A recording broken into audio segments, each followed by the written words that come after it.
हमें बैठा रहे हैं, हमें लेके जा रहे हैं। ये तो बेचारे वो कला हैं, उनको भी बैठा रहे हैं। जी आप जाए रखें मैडम, जाए रखें। क्या ये गाड़ियाँ आ चुकी हैं, लगता है आप लोगों के हमें लेके जाना है, किसको लेके जाना है? यहाँ से कोई वो वीआईपी प्रोटोकॉल गुजरना है, अच्छा। डेलीगेशन। अच्छा मैडम, ये क्या नेक्स्ट स्ट्रेटजी क्या है, क्या लाएमल है आप लोगों का? और अमन एहतजाज जब तक ये मुल्क ठीक नहीं होगा, सिंपल। तो अडियाला के बाहर भी जाने का प्लान है आप लोगों का? अगर ऑर्डर मिला तो जाएंगे, खान का ऑर्डर आया तो जाएंगे। खान साहब ने अभी तक ऑर्डर नहीं दिया। नहीं, मैं खुद उनसे मिली हूँ, उन्होंने कहा है वकीलों को निकालो 3 हफ्ते पहले। लेकिन अलीमा साहिबा ने कहा था गंडापुर साहब को कि खान साहब कभी भी आप लोगों को ऑर्डर नहीं करेंगे, वो कभी भी नहीं कहेंगे आए निकलें। सही फरमा रही थी कि मैंने अलीमा आपा को खुद बोला कि मेरा हल्का निकलना चाहता है, डेट हमें दे कहती बस थोड़े दिन की बात है। तो किस चीज़ का इंतजार कर रहे हैं आप लोग? आई थिंक खान का इशारा होगा, पश्तो में कहते हैं ना, खाना इशारा का ब्याह तमाशा का। अच्छा, फिर तमाशा करेंगे लोग। एब्सोल्युटली, वतन के लिए कुछ भी कुर्बान है, पाकिस्तान के लिए हर चीज़ कुर्बान है। ठीक हो गया। तो गर्मी नहीं लग रही? बहुत तपती हुई धूप है। पाकिस्तान तपती धूप बर्दाश्त कर रहा है, हम भी कर लेंगे, ऐसे क्या बड़ी बात है? कि आज एक मरतबा फिर चीफ जस्टिस ऑफ पाकिस्तान की अदालत के सामने खड़ी हैं, क्या फरियाद लेकर आई हैं? कोई फरियाद नहीं है, हक मांगने आए हैं। हमारा हक है, आइन और कानून बहुत वाज़ेह है इस बात पे। जो पार्टी लड़ेगी, जो जीतेगी, उसको सीट मिलेगी। ये अपने आप से नया कानून बना के जो हारा है उसको सीटें दो, लेकिन ये तो होना था। जो 300 वोट लेकर आया उसको पीएम बना दिया, जिसने 1 वोट भी नहीं लिया उसको प्रेसिडेंट बना दिया, जिसने 17 वोट लिए उसको सीएम बना दिया। ये तो मजाक बना दिया पाकिस्तान का। अवाम डजंट मैटर, चलो ठीक है, अवाम इज़ यूजलेस, डजंट मैटर। हमसे टैक्स लेना छोड़ दे, फ्री की नौकरियाँ करें, तनख्वाहें मत लें, हम आपकी इबादत करेंगे। लेकिन ये तो नहीं हो सकता ना कि पैसे हमारा, मर्जी इनकी। मकसद क्या लेकर आई हैं वो बताएं। एक मकसद हकीकी आज़ादी पाकिस्तान की। खान की आज़ादी की बात कर रही है, खान साहब के ऊपर तो सुना है कि एक और केस डालने जा रहे हैं और वो भुट्टो तर्ज का हो सकता है। पाकिस्तान आज़ाद हो गया तो खान ऑटोमेटिक आज़ाद है। वो शेर का बच्चा जेल में बैठा हुआ है, उसके डीले पे डीले ऑफर होती हैं जो हम सुनते हैं। कोई कहता है लंदन चले जाओ भगोड़ों की तरह, कोई कहता है सियासत छोड़ दो, कोई कहता है -1 प्रोग्राम अपना लो, कोई कहता है 2 साल खामोश हो जाओ और या जेल बैठो। कहते मैं जेल बैठता हूँ, उसके पास कमी क्या है? बच्चे, पैसा, नाम, इज्जत, चला जाता है, लंदन नहीं जाता। कुछ लोग कह रहे हैं कि पीटीआई में जो है डिवीजन है, कुछ लोग कंप्रोमाइज्ड है। शायद ये वजह है कि अवाम से उस तरह तारुक नहीं है जिस तरह होना चाहिए। नहीं, देखो हर पार्टी में डव्स और हॉक्स, मुफाहमती मुजाहमती होते हैं। हमारा जो यंगर क्राउड है, यंगिश, यंगर तो नहीं कहूँगी, वो चाहते हैं मुजाहमत के, खान को फ़ौरन निकालो। हमारे अवाम वाले कह रहे आपने वोट इसे लिया था कि खान को निकालना है। जब खान जेल में पड़ा है, आप लोग क्यों डेस्क बजा रहे हैं असेंबली में? बात तो उनकी भी ठीक है।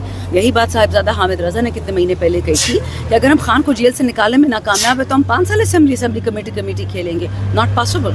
मैडम, जो कृषि इमारत है इस पर आप हक अपना लेने आए हैं, तो क्या उम्मीद है हक मिल जाएगा? इमारत से कोई उम्मीद नहीं, अपने रब से उम्मीद है। ये लोग कहते थे कि खान ख़त्म हो गया, खान को कोई टिकट लेने वाला नहीं होगा। एक टिकट 27 लोग थे, नाम दे रहे थे अपना। 8 फरवरी को कौन निकलेगा? पूरा पाकिस्तान निकला अल्हम्दुलिल्लाह। वो लोग जो मेरे वोटर्स नहीं भी थे, उन्हीं का भी मुझे वोट पड़ा है। फिर 9 फरवरी को उन्होंने पुरानी चीटिंग कर ली, बट डजंट मैटर। देखे, ईमान और सजदा सिर्फ रब में है। मैडम ये बताएं, शरियार अफरीदी का मामला सामने आपने कहा कि अगर वो इस्तीफा देते हैं तो आप इस्तीफा देंगे, तो अभी तक क्या पेशरफ्त है उस हवाले से? क्या उन्हें राज़ी कर लिया गया है, क्या हुआ? शहरियार, उस्मान डार, मैं बताती हूँ, शहरियार, उस्मान डार, रेहाना डार, उमर डार, इन सब के साथ बहुत तकलीफ़ें हुई हैं, ठीक है। इनकी फैमिलीज़ पे भी हुई हैं। ये गज़ाला सैफ़ी मेरे साथ खड़ी हैं, इनके हस्बैंड को अबडक्ट कर लिया था, बहुत कुछ हुआ हमारे लोगों के साथ। फिर भी खान साहब के साथ खड़े, डॉक्टर नौशीन हामिद, रुखसाना बीबी मेरे साथ खड़ी हैं। ये सारी हमारी एमएनएज़ हैं जो आग का दरिया तैर करके आए, ठीक है। Shahryar is one of them. अब जब पार्टी में कोई इशू होगा, क्योंकि वो कोर कमेटी का हिस्सा है, मैं नहीं हूँ, और उसको उससे डिसएग्रीमेंट होगा, वो तो बोलेगा। हम तो उस प्राइम मिनिस्टर की पैदावार हैं कि जब असद उमर को एज फाइनेंस मिनिस्टर खान साहब ने हटाया था, हम खान साहब से लड़े थे।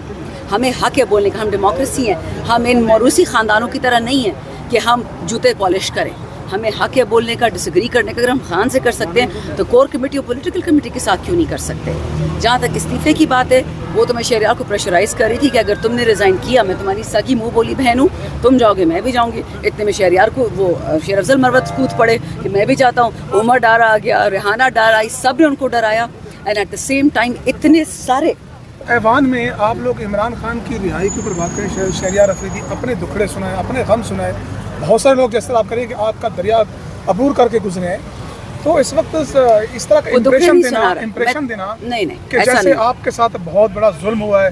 जुल्म तो हुआ है, जुल्म तो हुआ है, जो औरतों के साथ हुआ है, बेगुनाह गैर सियासी औरतों के साथ, इसमें तो कोई शक नहीं है, ठीक है। लेकिन मुझे आप ये बात बताएं कि आप मेरी माँ को, मेरी बहन को, इनको, इनकी बहुओं को, इनकी बेटियों को, इनको खावंद को उठाएंगे, हम बात भी नहीं करेंगे, हम चुप कर जाएं।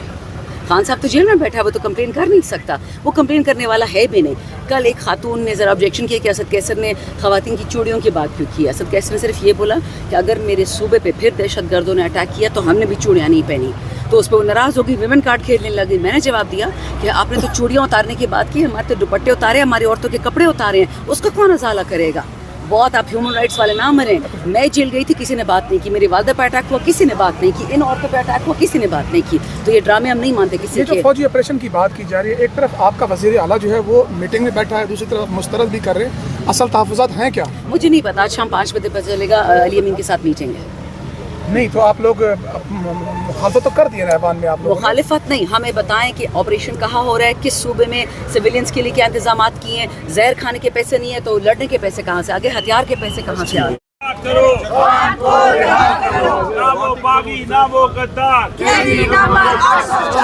जी, इस वक्त पीटीआई के जो एमएनएस हैं यहाँ सड़कों पर आ गए हैं। शानदाना गुलजार साहब आप इस वक्त मौजूद हैं सुप्रीम कोर्ट ऑफ पाकिस्तान के बाहर, क्या मुतालबा लेकर यहाँ पर पहुँचे हैं? एक मुतालबा है, पाकिस्तान को हकीकी आज़ादी दे, इमरान खान को फ्री करें। हमारे लोगों को आप यही निशान दे देते जो बतौर इंडिपेंडेंट हमें दिए थे, लेकिन हमारे नामों के साथ पीटीआई नहीं रखा गया और ये सब कुछ किया था इलेक्शन कमीशन ऑफ पाकिस्तान ने।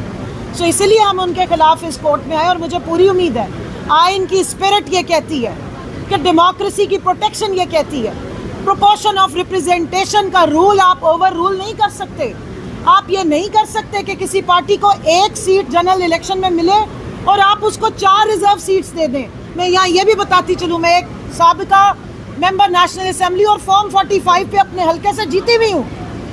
एक मेंबर नेशनल असेंबली जो रिजर्व सीट पे इलेक्ट होके जाए या एक प्रोविंशियल असेंबली का मेंबर खातून रिजर्व सीट पे जाए, उसका इलेक्शन, उसका असेंबली में बराबर का रोल भी होता है, बराबर का वोट होता है। आप एक पार्टी जिसकी 16 या 17 सीट्स हैं, उसको 10 सीटें आप उठा के खैरात में या तोहफे में दे रहे क्योंकि वो आपको पसंद बहुत है। और आज उन्होंने नारा भी लगा दिया, वोट को इज्जत दो, अपनी मोहब्बत का इजहार भी कर दिया कबूतर वाली सरकार से। तो मुझे बताइए कि आप 10 मेंबरान तो उनको इलेक्शन कमीशन की तरफ से गिफ्ट मिल गए, ग्राउंड पे आवाम से तो वो वोट नहीं ले सके। गोली की सरकार नहीं चलेगी, नहीं चलेगी। लाठी गोली की सरकार नहीं चलेगी, नहीं चलेगी। 147 की हुकूमत नहीं चलेगी, नहीं चलेगी। 147 की हुकूमत नहीं चलेगी, नहीं चलेगी। IMF बजट, IMF बजट 147 की हुकूमत। जी शानदाना गुलजार साहब, ये